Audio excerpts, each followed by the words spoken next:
Yeah, I was going down the road, I'm like, wake up right now. Okay, we're gonna get started. So put your cell phones away, what have you. So today we are talking about Hinduism in the larger sense. So we've been doing Advaita Vedanta, which was Swami Vivekananda, which is more about focusing on the mind and your relationship. This is Paramahansa Yogananda. Let's do it all together on three, ready? Exactly, that was great. I wasn't on three, I wasn't ready. So I don't know if anybody bothered to read the quote. Did you read the quote since it was up there? Nope. Remember that every time you worry, you put on a mental brake, and in struggling against that resistance, you place strain on your heart and mind. You wouldn't try to drive off in your car with the brake on because you know it would severely damage the mechanism. Worry is the brake on the wheels of your efforts. It brings you to a dead stop. Nothing is impossible unless you think it is. So I was talking to a kid in the other class, talking about meditation, and they're like, that would never work for me. And I'm like, you're right. If you think it'll never work, it never will. So the concept is that worry, that sort of self-doubt, makes things potentially impossible. So we're doing Hinduism today. Paramahansa Yogananda, he was an Indian guy. He came to America in this 20th century. He basically lived in California from late 1920s until he died in the 1950s. His book, Autobiography of a Yogi, which is an excellent book. Steve Jobs of Apple, he said it was the only book he had on his iPad, and he read it every year, and then when he died, he gave a copy, well, they had a copy given to everybody who was at his funeral. There's actually, if you have a Netflix, there's actually a documentary about this guy called Awake on Netflix. He's got, Hinduism includes its religion as well as philosophy, so if you watch it, there is religious implications. I'm not really going to do a lot of the religion here since we are in school. Okay, so Hinduism basically is major religion slash philosophy, lifestyle of over 80% of Indians, and also in Indonesia. What percentage in Indonesia would you guess are Hindu? I don't know, 5%? A small percent. Very small. In India, what else is, if they're not Hindu, what else might they be in They're India? Buddhist, Muslims, Christians, So, but and that's about it. But and Buddhism is an offshoot. This is quite old religion, 2,000 years before Christ, so this is a long, long time ago. The holy book was called the Vedas. The idea with Hinduism is it's not, well, as I said, it's not a single unified belief. It has lots of different parts of it. There's a lot of different, if you were to look at the religious implication of it, there are different gods that are worshipped by different people. We're not talking about any of that stuff. I'll introduce you to a couple of terms. First term is Brahman. Brahman is the name they give for the cosmic force. Wait, do I have this right? Yeah. So Brahman's the name for the cosmic force. So it's kind of like if we watched yesterday the Force in Star Wars, or later on when we do the Tao, or remember earlier in the year we did Greek, we did Logos. In other words, the way the world sort of acts. It's not like a guy in a robe or something. But that's the name they give to the force. And then Atman is what they believe is the possibility if you become aware without any sort of I am aware.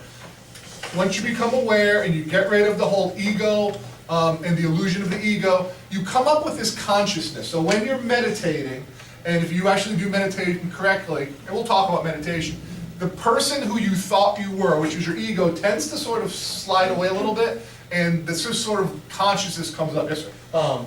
This Atman thing, it's when you meditate, there's like 5 to 7 lights in you, what people believe, and when you meditate, the lights in your Atman, it is what it's called like that, lights up, and that's when you start developing all these senses. Like Vivekananda, how did you know about Rockefeller? Yeah, there's some supernatural sort of implications, and we're not going to go too far deep into that. But go ahead, Putri.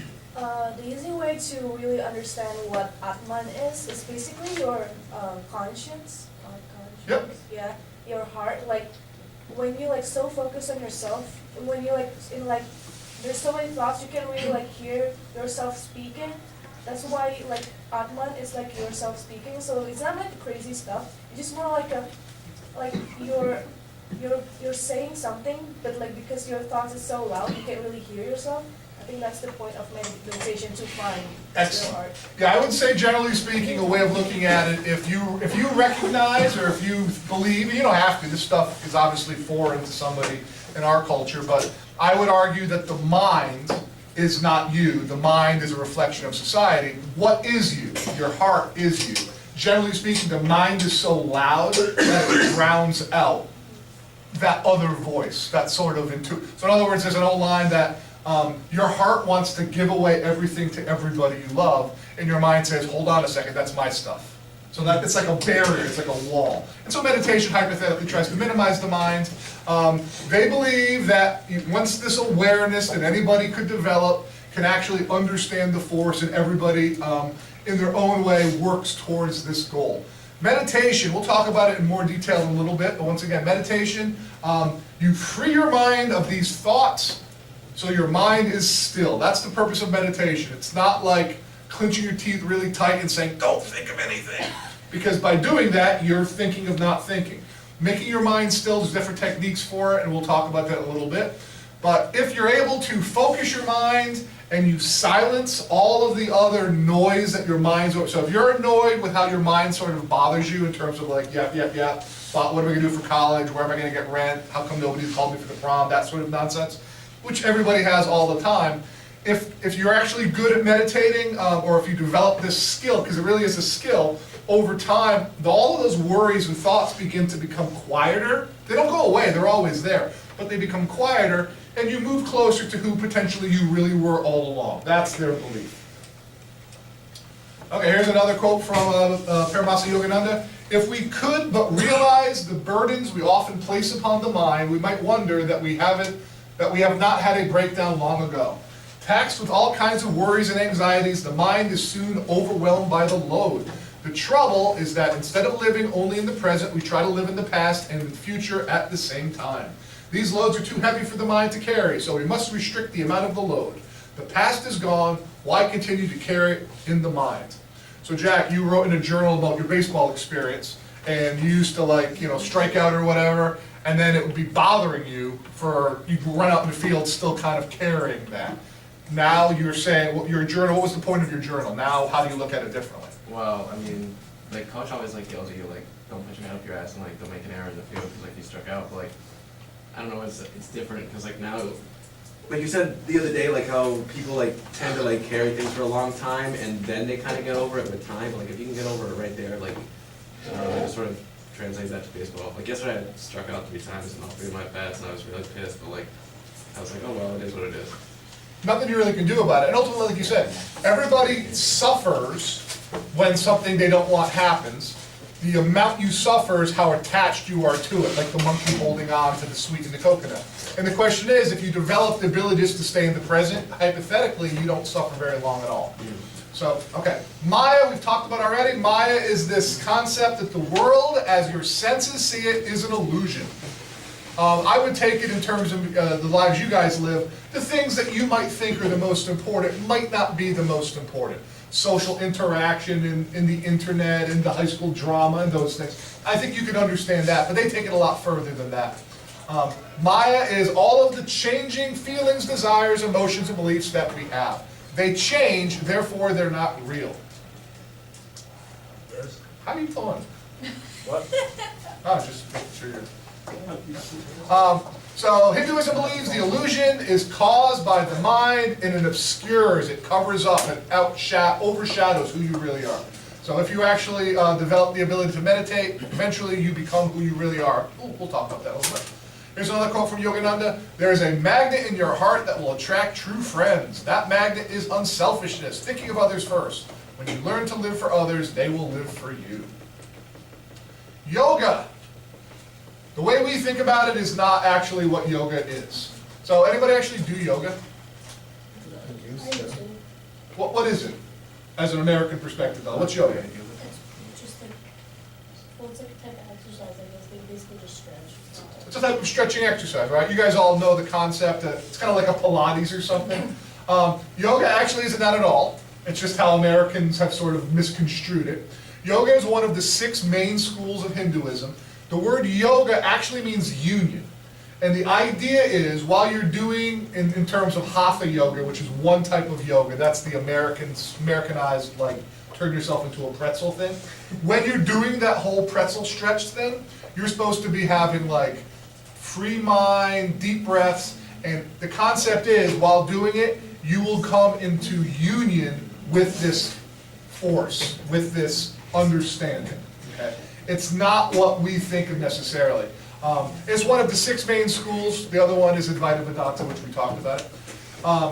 What we know in America is called Hatha yoga. That's sort of the stretching thing, but still it's not really done right. So in other words, most people are doing yoga because they're trying to get limber, they're trying to be healthy. Those are positive things. But the true definition of it is you're supposed to get in these like maneuvers, you put your leg over your head, and then you're deeply breathing and relaxing, and eventually the egoic mind begins to fade away. But still, I would argue that potentially even the American way is better than not in terms of like stretching is a good thing. We tend not to stretch. But it's very different than you guys actually probably see it. The way they look at it is, and here's the deep aspect, yoga is a metaphysical philosophy that says that the body and what they call the soul or consciousness are separate. In other words, if you think when you die, that's it, then you wouldn't agree with yoga, but you also wouldn't agree with Plato and Descartes. Plato and Descartes both basically believe that when you die, something goes somewhere else or continues on. Whether in the Christian faith you're talking about like going to heaven or hell or whatever, they believe that there is a split between your body, which is a matter, it's a constant, you can touch it, and something consciousness or soul.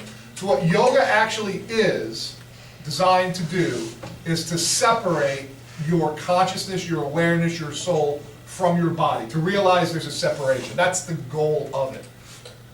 And so matter is not just the body, but it's all of the things your brain is thinking, your senses, your thoughts, your desires, your memories. So that's what it's supposed to be. It's not that here. Yoga is supposed to stop the mind's movements and fluctuations. I think I have a slide coming up, but generally speaking, our minds are moving all of the time, correct? We are taught to, in school, to compare things, to analyze things, to judge things, and we do it all the time, which is fine. It's what we've been trained to do. Eastern philosophy, as we've talked about, they're not really about that. They're much more about appreciating, not judging. And so the goal of yoga, I think it'd probably be easier for someone with their background to get the mind to kind of just calm down, to train the mind. Where I think for us it's a lot harder because we're trained to keep the mind going like a jackhammer 1,000 miles a minute. Asanas are the actual sort of pretzel positions you would get in, and they have some sort of design. It's a very worked out system. I'm not going to get into details of it. But you're supposed to be not just being in some sort of pretzel position, but while in that, you're supposed to get the mind to go to a place of calm. Vritti, I don't know if I'm pronouncing that right, but we're going to go with it. That is the word they use to describe the waves of the mind. The mind tends to, yes sir? Vritti. V is silent. So it's Vritti. Yeah. Okay, I did not know, sir. Oh, high five, great. Sanskrit word, waves that are constantly arising in the mind. So the concept is, whether you agree with it or not, I doubt you will because you probably haven't experienced this, but the mind in its perfect state is completely calm, like a very calm lake, no motion at all. But what happens is we have these waves that are continually springing up and causing more turbulence. That's why the mind feels sort of out of our control. Part of yoga and part of Hinduism is learning to control the vritti. Yep. Okay. And so all of these thoughts, be it our memories, our impressions, things we want to happen, that's a big one in unfulfilled desires. All of these waves are coming in our mind, and what we tend to do, I don't know if you notice this or not, but this is a key thing in meditation, but the wave comes. In other words, I'm sitting at home, and I'm watching TV, and I'm kind of bored, and then I turn the TV up, and I go off, and I go up to my room, and then all of a sudden I start thinking about something bad that happened 15 years ago, or what am I going to do next year. You guys know this feeling? That is the wave that just shows up. Now, what do we do in our culture when these waves show up? Most of the time, we kind of surf the wave, meaning we interact with it, and we make the wave larger, and it will occur more often. They actually try to detach from those thoughts, and they have skills to do that. Reincarnation is a big part of their religion. Very briefly, I'll just talk about their view of reincarnation. If you are a Judeo-Christian, you believe in some sort of a heaven.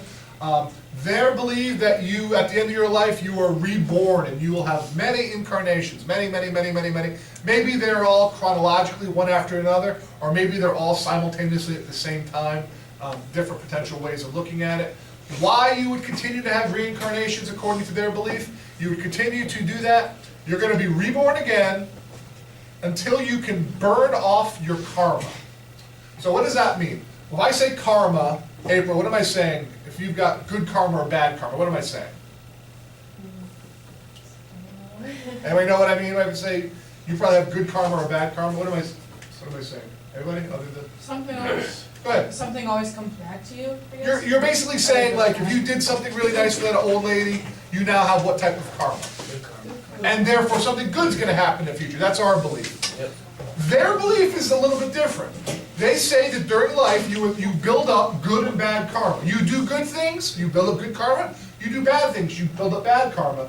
But the issue is, they believe you keep coming back over and over and over and over and over for all of time because you have to burn off the good and the bad. We'll come back to that a little bit. The other reason that you would continue to be reincarnated in their belief is you have to get rid of your worldly desires. As long as you want something, as long as you desire something, as long as there's an I desiring that thing, you'll keep coming back over and over and over and over. So ultimately, we think karma is just, oh, I had unexpected good luck, or why did I get this really bad thing that happened to me? Oh, it must be karma for something. We deal with it just during our lifetime. Theirs goes across all of their many reincarnations that they believe occur. We use it as a way to govern present actions. In other words, I should help her because I need good karma, because I have something coming up in the future and I need some good luck. That's not really what it's designed to mean at all, but if it makes people behave in a certain way, that's great. Once again, the actual idea of karma is that our past actions account for our present situations, but they take it as if new life. So, Bella, you're a particularly nice person, so the next life you're going to be a condor, or you're going to be a queen, or you're whatever it is. And so whatever you did, you'll keep coming back. But even if you're a good person, you'll keep coming back. What is the goal? Their goal is to escape this cycle of reincarnation that happens over and over and over. The cycle is called samsara, the cycle of like having birth after birth after birth for all of time.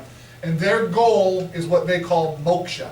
Moksha is very similar to, if you've ever heard of the phrase, nirvana. The Buddhists say nirvana, we would say heaven. In other words, you leave the world sort of, in our case, if you're a Christian, it's like one lifetime and then you're off to heaven. Theirs is many lifetimes, but at some point, I should probably take the L off of there. At some point, the goal is moksha. How much do you guys talk about it in your respective cultures? Not much. Not much? No. Putri? A lot. A lot. Really? Because that's the goal. Like that's like the goal of like why are you keep behaving like you like get your act together is to reach that. Right. So we talk about moksha. Right. And I would say it's not dissimilar to somebody who is very religious in terms of like Jesus, God, what have you. You're going to try to behave in a certain way because you want to reach heaven. Now theirs isn't necessarily only you're really good and therefore you get moksha. Theirs is you've burned off your bad karma and your good karma. Meaning you're no longer trying to build up good karma, you're just being unselfish and not caring what comes back to you. Yes, sir? My friends talk about reincarnation a lot because they think that it's inevitable, like you can't, there's no way to escape it anytime soon or anything, or something Yeah. like that. So they only mention reincarnation more over moksha. Yeah, I mean, and the idea is to ever reach this, you would have to basically live a life of complete unselfishness, so you don't even think you're an I, you just look at everybody else, and you think everybody else is God in disguise, just like you are God in disguise, and therefore you're going to do all the things you do without any reason to, you're not trying to collect any good karma, you're just doing it because it's the thing to do, and then you would reach that. And obviously it's just a theory, so we'll move on. Here's another quote from Paramahansa Yogananda. Untrained warriors are soon killed on the battlefield. So also persons untrained in the art of preserving their inner peace are quickly riddled by the bullets of worry and restlessness. So the concept is, we don't really get the training necessarily to figure out how to deal with life. So they have different types of yoga.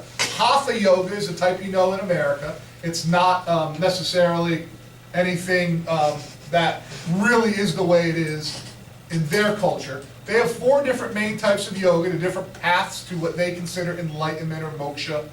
First type is called jhana yoga, and that's knowledge yoga. It's basically through study you learn, and eventually you can reach this path. And that another one is Raja Yoga. This is lots of different aspects. It's a comprehensive system. We're not going to get into that one either. Bhakti Yoga, we're not going to get into that one at all. Bhakti Yoga is like basically devotion, meaning like your very religious implication that you're praying to Brahman sort of That's thing. why they do this, when they sit like that, that's Bhakti Yoga. What does that symbolize?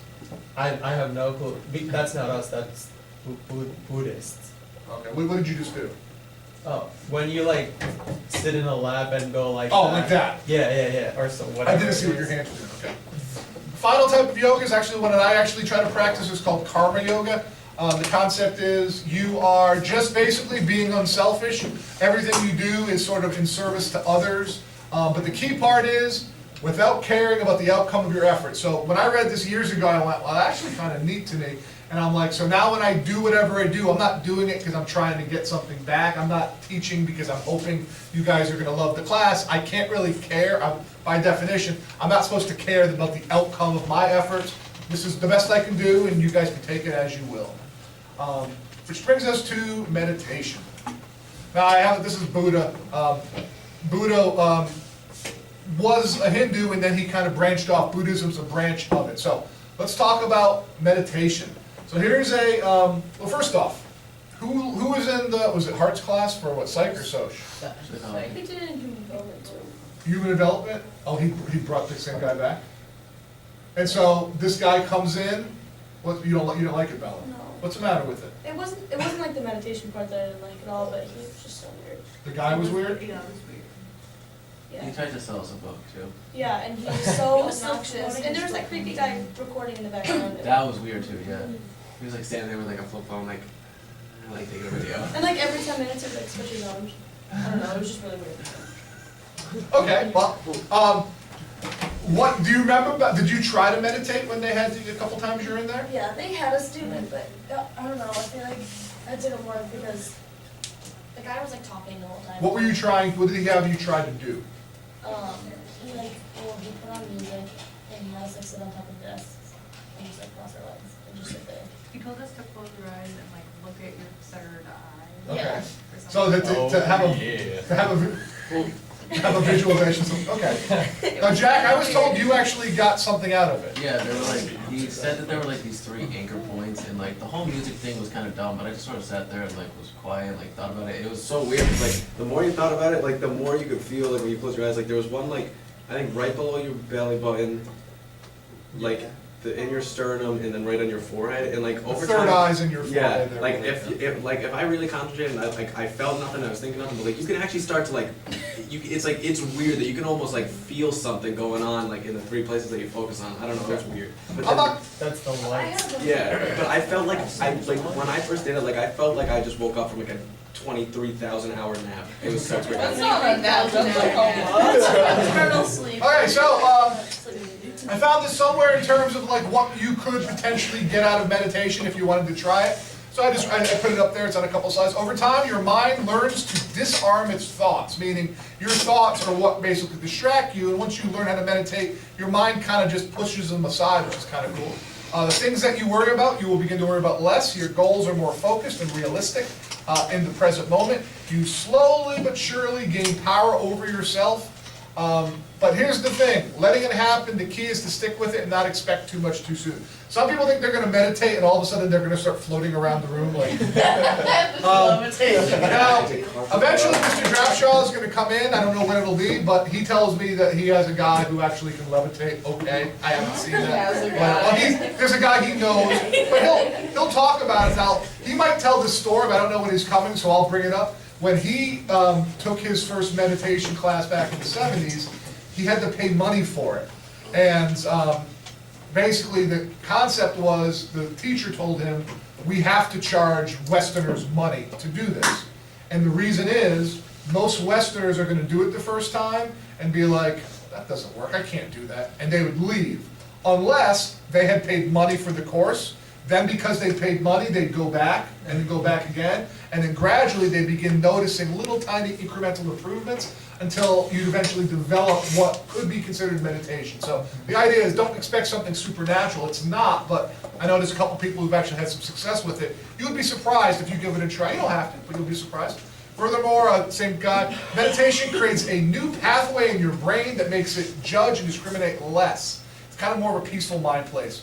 You can act for action's sake, speak with conviction, follow your intuition. Stress can cut years off your life. Meditation tends to end a lot of that stress. Your life begins to transform itself by taking the time to sit and let the real you separate from your thoughts. Here's the first question. Do any of you guys have like 5 minutes a day to sit down and do nothing? Yeah, I do. Right before the. If you don't have 5 minutes of your day to do nothing, I feel bad for you.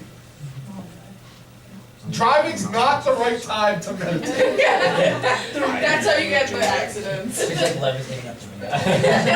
Right beside the car. Alright, so here's the sort of discussion on meditation. There's two main types of meditation. The first type is what's called single-pointed concentration. You focus on an object, so focused that everything else goes away. It's kind of like distracting your mind with something. The closest analogy I can give, and it's not meditation at all, but it's similar, is when you get in that zone, when you're doing something you love, all of your thoughts kind of stop, and you're just absorbed in the moment. This is different because it's not like you're going, ooh, I love soccer. You're single-pointed concentration on one particular thing, on one thought. What it does, it calms the mind down by keeping it busy. It distracts it. If you develop the skill to distract your mind, meaning it will get quieter, because if all you're doing is thinking about, the podium, gradually all the other thoughts kind of go away. Basically, whether or not when you first try it, just be aware, an untrained mind can stay on one thought for about 3 seconds. So if you can do 20 seconds, you're pretty good. It's something you build on. Just for those who want, should I keep going on this? Is this something you guys want to do? I'm not sure if people want to, people give me weird looks. All right, so that's one type of meditation. We'll do it more. The other type is contemplative meditation. I've already taught you this. I didn't tell you it was meditation at the time, but this is the other type of meditation. I personally think this one is more beneficial if you get something out of it. This is where you learn to dismiss your thoughts through understanding.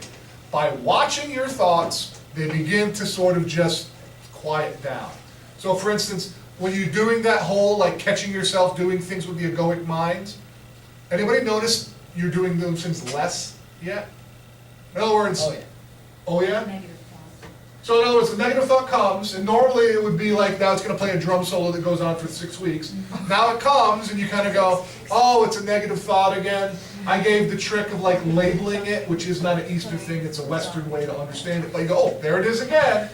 It's weird, because the more you recognize them, the less they come knocking at your door. And you'll find that yourself. So that's contemplative meditation. Just by thinking about it in the proper way, they don't torture you as much.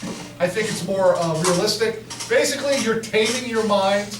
It's the whole I am not my thoughts thing, if you believe in that. Some people don't, which is fine. Chogyam Rinpoche, who is a Tibetan teacher, whenever you see your mind, the clouds of thinking clear. By seeing your mind, it means separating the mind from the thoughts. I'm the one watching the thoughts show up. If you see the thoughts show up, the thoughts lose their power. All right, so this is a quote I gave, thing I did earlier. This is, I remember who this is from. This is from Osho. Try to see your own ego, just watch it.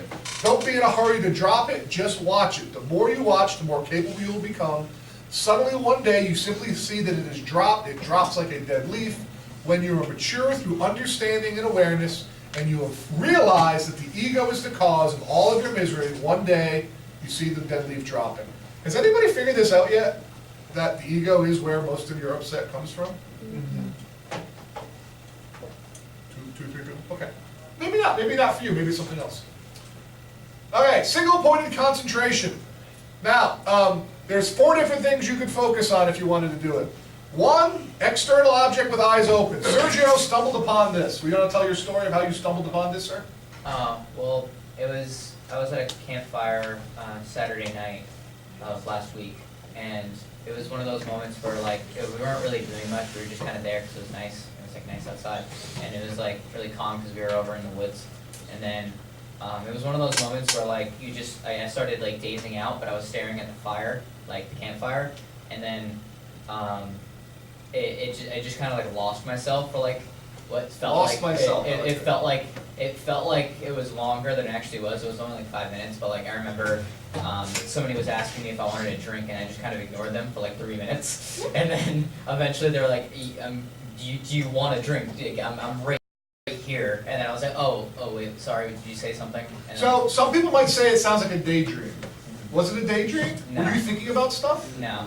Kind of like in a classroom when you're bored and you go into daydream mode. Mr. Pepin, you're in dream mode.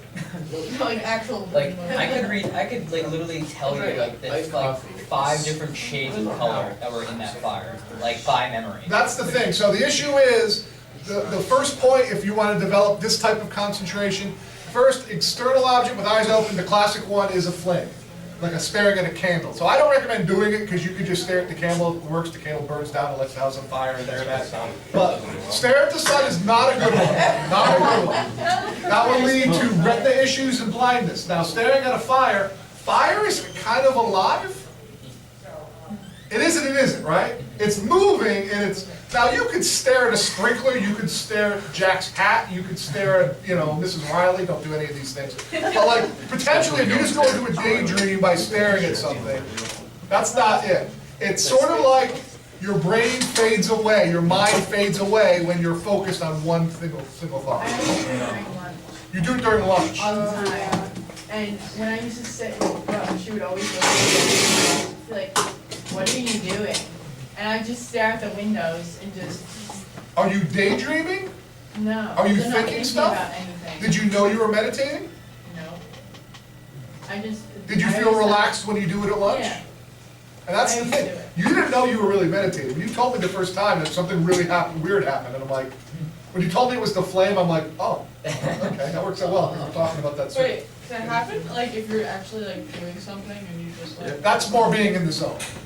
Okay, well, I mean, I guess I get in the zone folding clothes and... That's fine. That's a good thing. So that's one. I'm not a big fan of this one, but that's fine. You guys can try whatever works for you. Another one's inner visualization. That's what I think the guy was talking about, like see your third eye. You could close your eyes and see a blue box or see a Porsche or see see the sun in your closed eyes.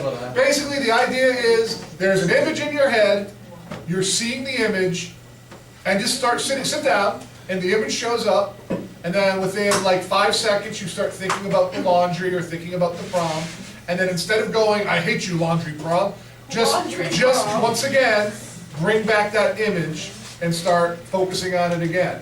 And it won't work early on. The more you try to focus on one single image, and then every time you fail, because you're going to fail all the time, bring it back to the original. It's kind of like the first time you used the bathroom in terms of being potty trained, or the first time you tied your shoes. You didn't do well the first time, but you didn't give up, hopefully. Hopefully you're not, soiling your couch at home. Yes? That's how I used to meditate. Good luck. First, I would think of a beach with the sound of the waves. Then I would Just leave it. Then I would take the picture out, just the sound remains, and then the sound goes too. So that's how I used to relax my mind, thought free. It works. So if anyone It's going to work for different people. A third type of this type is basically on your breathing. You focus on your breath, in breath, out breath, and before long you just sit there focusing on your breath, and that's it. It seems kind of weird. It kind of sounds like when you count sheep when you try to fall asleep. Anybody ever do that? But that's what it is. You count sheep when you try to fall asleep, because by counting the sheep, if you focus on the sheep, what are you not doing? Thinking, and then you can fall asleep. And the final one is on a mantra. A mantra is a sort of a chant saying the same thing over and over and over and over and over again. Your mind gets focused on just the chant and it stops thinking on its own. This is called a mandala. This is something that people would use for visualization. It's kind of like the flame, but they would just stare at it. It's pretty cool. I can stare at that for a good Now, the key thing is though, and we'll get to this, but if you actually were to use a mandala to try to meditate, and you kind of lose yourself by looking at it, You're not supposed to be looking around and seeing, oh, I can see a head there, and over there is an eye. You're not looking at the quality of it. You just try to lose yourself in it. If you lose yourself in the mandala, your mind stops thinking and you've achieved it. So, I don't want, people are getting all tripped out staring at my mandala. Listen. I feel like this is spacing out. Like I do that a lot, and I just like forget that I'm breathing, and I do it on the highway. So you call it, well, No, but it's not a bad thing. you forget you're breathing on the highway? My body. And you travel in separate cars. No, but he doesn't stop breathing. Or you like, drive. in the middle of the night, right when he. It's called sleep apnea.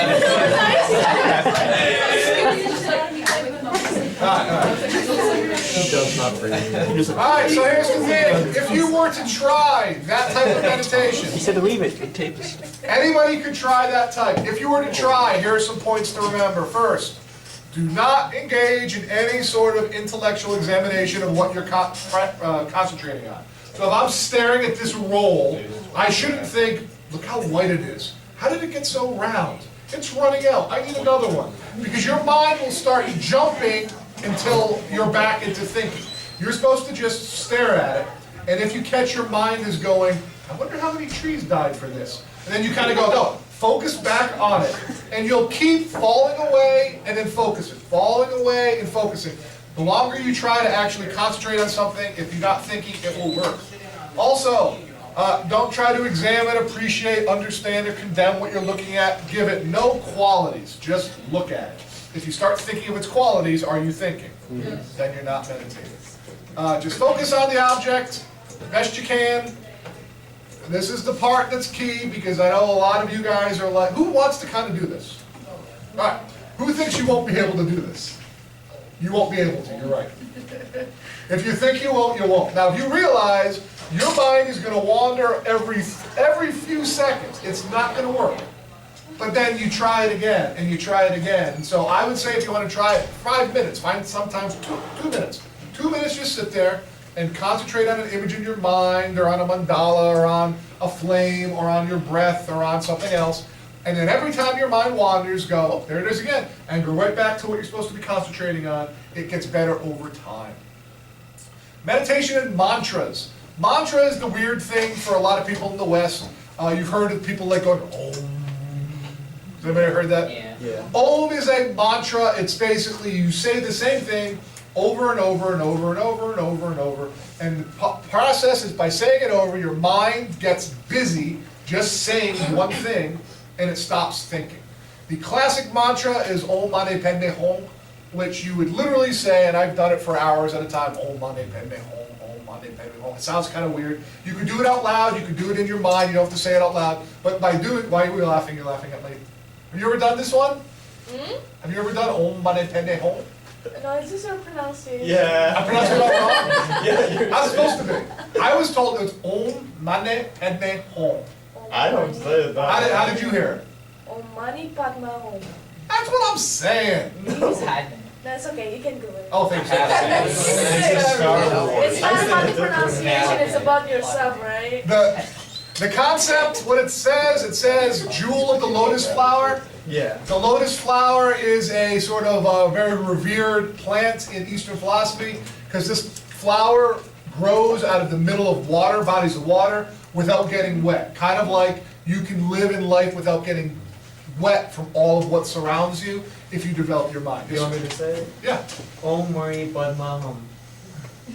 They're all saying it different ways. Oh, they're different, two different. How'd you sneak an R in there? Om Mani Padme Hum. No. I said Om Mani Padme Hum. Why do you put an R in? There's no R. Ah, I could be wrong, but arguing about the pronunciation of the mantra is not key. Yeah. You can literally just sit there and chant Frank Boone, Frank Boone, Frank Boone, Frank Boone. And potentially, if your mind shuts off, that's a mantra.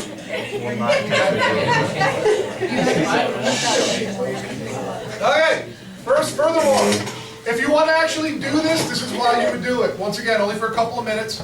It says sit in a comfortable position. It says preferably cross-legged. You can do it lying on your bed, and it's going to turn into sleep. Which is fine. Getting a good night's sleep is good. But you want to be comfortable, but not too comfortable. But the concept is in a cross-legged lotus position, it's called. Stop moving your body, because as soon as you stop moving your body, you're in the next step, because after your body, you stop moving it, you focus on something, and then your mind stops. If you do meditation correctly, you have no body sensation, you have no mind sensation, and you have this kind of odd out-of-the-body sensation, which, if you did it right, is what the goal of meditation is. Over time, by trying it, you get really what's called a razor-sharp awareness. This is the key thing. I think if I could sell this, I could make a lot of money. But if I was able to sell you the ability, you can feel a negative thought showing up, and you can kind of push it away before it takes you over. Would you buy that? Oh, yeah. You can develop that just through doing this. And you guys in high school can develop this. This is not like supernatural stuff. Just by trying. Try it your own. Things not to do, this is just a classic list. Don't be in the past. Don't worry about things in the present. Don't be in the future. Don't analyze the way you're thinking. Don't construct an experience. So here's what's going to happen. You're going to be sitting there and going like, wow, this is working really well. Oh wait, damn. All right. Oh, I can't get it to work anymore. And you're creating something. Or you'll say like, oh, I think I'm floating away now. Oh, what the hell's going on? You're not meditating. You are constructing something in your head that's not really there. It's like a placebo. Just sit there. It is a placebo. Just sit there and do this. If you want to try it, do it. And you'll notice the thoughts fall away. When your mind wanders, just go back to the present moment of your concentration. This is the final slide. This is a Paramahansa Yogananda quote, which I like a lot. If you want to be sad, no one in the world can make you happy. But if you make up your mind to be happy, no one and nothing on earth can take that happiness from you. Sad people are so dumb. Sad people are so dumb. No, like, as long as you're not judging. No, have you? No, Probably exactly. 8%. So like, I've never heard anything more like factual than that. Because like, if you see people who are just like so sad, and like you try to comfort them, and they're like, "No, I just want to be sad." That's so annoying. That's actually That is so annoying. Well, what is that? That is playing the victim. Yes, We all do it. You've done it. You've done it less than maybe some others. but like, oh, I don't know. It's so. It bothers you. Yes, especially when you're just trying to be helpful and be nice. If I don't go to the movies.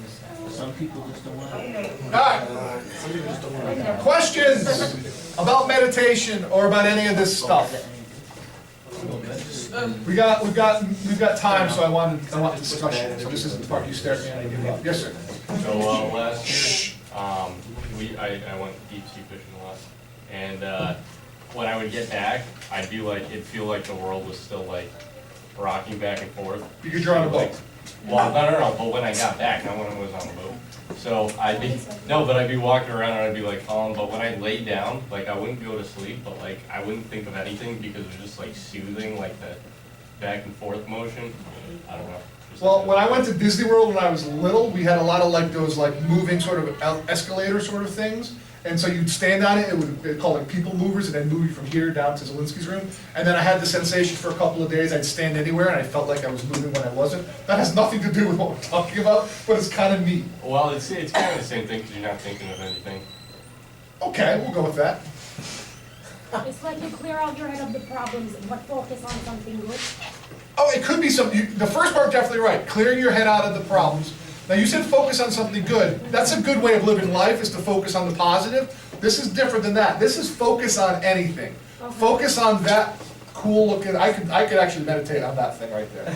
I could just stare at that thing. It's a cool looking thing. And just by focusing on one thing, other noise begins to get quieter in your head. That's the concept. Like when I'm trying to develop my own ability to meditate, it's kind of, what I do is sort of odd. For those people who watch sporting events, soccer's usually the one I do it to. I put a soccer game on, and the game's actually on, and you know, in soccer they have like the chanting crowds, which is kind of neat. But I will literally, the game will be on my big screen TV, I'll just focus on the clock, where it has the clock and the time. And I'll just stare at it while the game's going on, with the sound, with the commentary, with all of the game. And if I can still meditate by looking at that, even when there's action in front of me, I don't see the action. That's sort of the key, where you kind of just lose where you are. Yes, sir. Do you think that music, it can like substitute mantra, like the mantra? Because there's been like a lot of times, like I listen to very niche like kind of music. There's like a lot Niche? of niche like I don't listen to like hip hop or anything like that. Okay. But like there's like a lot of times where I'll have music in, and like it'll really take. There are like times where I'll listen to like an album of one of my like bands, whatever, and it feels like it's been like only a few minutes. Is that just like Music is naturally soothing. I don't know necessarily that music can be what you focus on to put you into a meditative state, but it can put you into a level of relaxation which feels like it. I'll say this, I've never meditated correctly, and likelihood you'll never meditate correctly. But what we're getting out of it is still better than not. In true meditation, there are no stimuluses at all involved, and you're completely in it. Now, if some of you guys wanted to learn how to meditate, you can download an app. And there's apps where they have what's called guided meditation, where someone's like, now, they're like whispering kind of quietly, with music in the back, like, now feel your shoulders, feel the sensation, leave your shoulders and go down to your, whatever it is. That can work, but true meditation is just developing the discipline through skill, it's a skill, through practice, of just, there is no more hearing, there is no more sight. I used to practice meditating by staring at somebody until I don't see them anymore. Don't do it. Now, is it because they got up and left because you were creeping them out?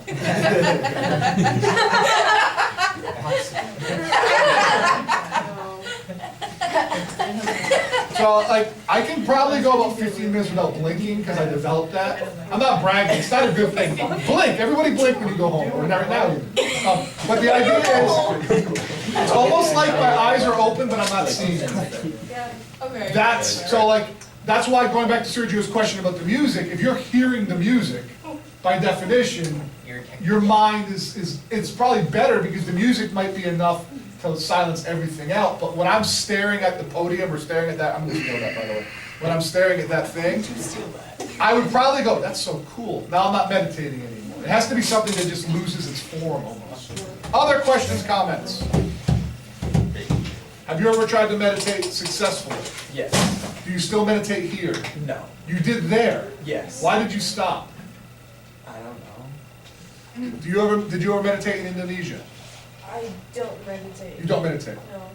It's just, my dad used to meditate, but like, I don't know, it's just, like, I don't really do meditation in Indonesia, I don't know Okay. why. Just more like the asanas Yeah. compared to meditation. Now, my type of meditation that I use isn't focused on an object. I do the contemplative one, just understanding the reality of the world, and then when thoughts come in, they kind of just leave. So I can just, and also I should probably do, there's a whole nother type of meditation that Zen uses. I'm much more of a Zen meditator. Zen is called Zazen. And basically, Zazen means sitting, and you just sit there. And you don't do anything. You don't actively go, I'm staring at this. You just sit there. And a thought comes in, and then the thought leaves. And you develop that skill. So I like that one better because you're not manufacturing some made-up mind state. You don't have to stare at something. You just can do it anywhere. During your contemplative one, have you ever been aware of Watergate 2.0 going on right now? No, I don't think it's such thing. I'm hoping to get Mr. Drapshar to come in here. He's done what's called transcendental meditation since the 70s. Basically what happened was, part of interconnected with all of the hippie stuff coming here in the late 60s, some of the birth of the hippies came because there were people who came from the East. Yogananda had already since passed away, but some Indian philosophers and even some Americans who went there and came back who brought a lot of these concepts out. So meditation was a big one. Like there's another one, I don't want to go there, but any other final questions? Anybody going to try this over the weekend at some point? Just do it for a couple of minutes. Just a couple of minutes. It won't work. Have low expectations. Thank you. No, I'm saying, but if you can get like 5 seconds, and then here comes the whatever annoying you, and then go right back to doing what you were doing, every time you do it, you get better and better, like someday you too will be potty trained, that sort of concept. Someday you too will be able to meditate. Yes, ma'am? I actually meditate like all the time. I lay in bed and I just like stare at the ceiling and space out. Like, Are you thinking when you're staring at the ceiling? Actually, I don't. Okay. And I just kind of lay there and I don't really focus on anything, but sometimes the window would be open and I would focus on like the noises outside, and it's just like, it's so relaxing. and It is real, I mean, it's so that's, much better. even if you do it bad, it's kind of a cool, relaxing, as both of you said, it's like 5 minutes can feel like a half-hour nap, or usually a 28-hour nap, that's a long I night. think she said 27,000, but. 27,000. 22,000.